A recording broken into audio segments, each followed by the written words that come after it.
share and subscribe to vishwasam.in. మనము ప్రతిపక్షంలో ఉన్నప్పటికీ కూడా నాకు తెలిసి ఖచ్చితంగా రిజల్ట్ తర్వాత ప్రతి ఒక్కరు కూడా చాలా బాధపడ్డాం.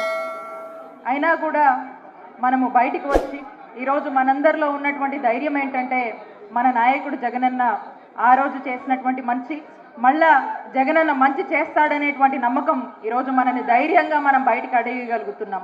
మరి ఈరోజు ధైర్యంగా అడుగేసి మళ్ళా వైఎస్ఆర్ కాంగ్రెస్ పార్టీని గెలిపించుకోవాలనేటువంటి దృక్పథంతో వచ్చేసినటువంటి ప్రతి అన్నకు అక్కకు ప్రతి ఒక్కరికి కూడా పేరు పేరున నా హృదయపూర్వక నమస్కారాలు తెలియజేసుకుంటున్నాను. పెద్దలు చాలా మంది ఉన్నారు, చాలా విషయాలు మాట్లాడుతూ ఉన్నారు, కాబట్టి మనం తక్కువ మాట్లాడుకోవాలి. అయితే ఈ రోజున రాష్ట్రంలో గత 5 సంవత్సరాల పాలన గురించి ఏ ఒక్కరిని ఏ తలుపు తట్టి మనము ఏ ఒక్కరిని కూడా అడిగినా, ఏ చిన్న పిల్లని అడిగినా కూడా ఈరోజు జగనన్న పాలన అంటే గుర్తొచ్చేది ఏంటి? సంక్షేమం. గుర్తొచ్చేది ఏంటి? సంక్షేమం. జగనన్న పాలనలో మరి మనం చూసినట్టయితే అభివృద్ధి మనకు గుర్తొస్తుంది, సంక్షేమం మనకు గుర్తొస్తుంది.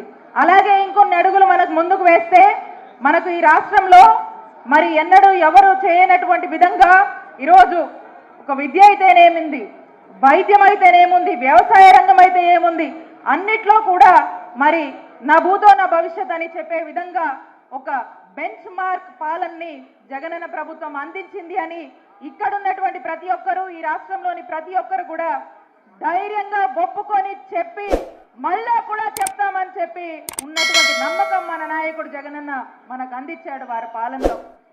సరే, ఇక చాలా విషయాల్లోకి వెళ్తే చాలానే మాట్లాడుకోవచ్చు. ఈరోజు మనం చూస్తూ ఉన్నాము స్కూళ్ళ పరిస్థితి, విద్య పరిస్థితి గాలికి వదిలేసింది ఈ కూటమి ప్రభుత్వం. వైద్యం విషయానికే వద్దాము, ప్రైవేటైజేషన్ అంటున్నారు. ప్రైవేట్ అంటే ఏంటన్నా? ప్రైవేట్ అంటే ఏంటి?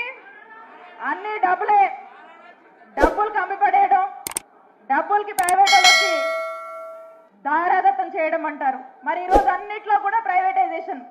ఆఖరికి మనం చూసినట్టయితే మన నాయకుడు జగనన్న 17 గవర్నమెంట్ మెడికల్ కాలేజీలు ఈ రాష్ట్రంలోకి తీసుకురావాలి, ఇక్కడ ఉన్నటువంటి విద్యార్థులు డాక్టర్ చదివి దేశానికే ఈరోజు సేవ చేయాలి అనేటువంటి ఆలోచనతో మెడికల్ కాలేజ్ తీసుకొస్తే దాన్ని కూడా ప్రైవేటైజేషన్ చేసి ఇంతో అంతో పర్మిషన్లు వచ్చినటువంటి కాలేజీలకు కూడా మా కొద్ది కాలేజీలని లెటర్ రాసినటువంటి దుస్సాహసం చేసింది ఈ కూటమి ప్రభుత్వం అని గుర్తు చేస్తున్నా.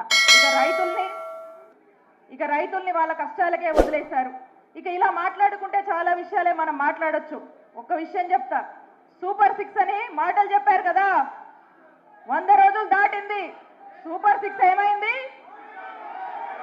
సూపర్ 6 ఏమైందన్నా? డక్అవుట్ అయింది. సూపర్ 6 డక్అవుట్ అయింది. ఇక డక్అవుట్ అయ్యాక ఏమవుతుంది? 100 రోజులకే డక్అవుట్ అయింది సూపర్ 6 అంటే ఇంకా ముందు ఏమవుతుంది? ఇక ఇదంతా ఎవరు నమ్మే పరిస్థితిలో లేరు. ఇప్పటికే సూపర్ 6 డక్అవుట్ అయిందని రాష్ట్ర ప్రజలందరూ గమనించారు. ముందు కూడా దీని పరిణామాలు ఎలా ఉంటాయో, ముందు కూడా కూటమి ప్రభుత్వం చేస్తున్న ప్రతి ఒక్క మోసాన్ని ప్రతి ఒక్కరూ ఈ రాష్ట్రంలో గమనిస్తారు. గమనించి ఖచ్చితంగా ఇవన్నీ కూడా ప్రశ్నిస్తారు. మరి వీళ్ళు చేసినటువంటి పాపాలకు ఖచ్చితంగా మళ్ళా రానున్న కాలంలో జగనన్న ఈ 5 ఏళ్ల సంవత్సరంలో చేసినటువంటి మంచిని ఇప్పటికే ప్రజలందరూ కూడా కొనియాడుతున్నారు. ముందు కూడా ఆ మంచి కోసం నిలబడతారు. ఇలాంటి మంచి పార్టీ వైఎస్ఆర్ కాంగ్రెస్ పార్టీని నిలబెడతారు అనేటువంటి నమ్మకం మనందరిలోనూ ఉంది.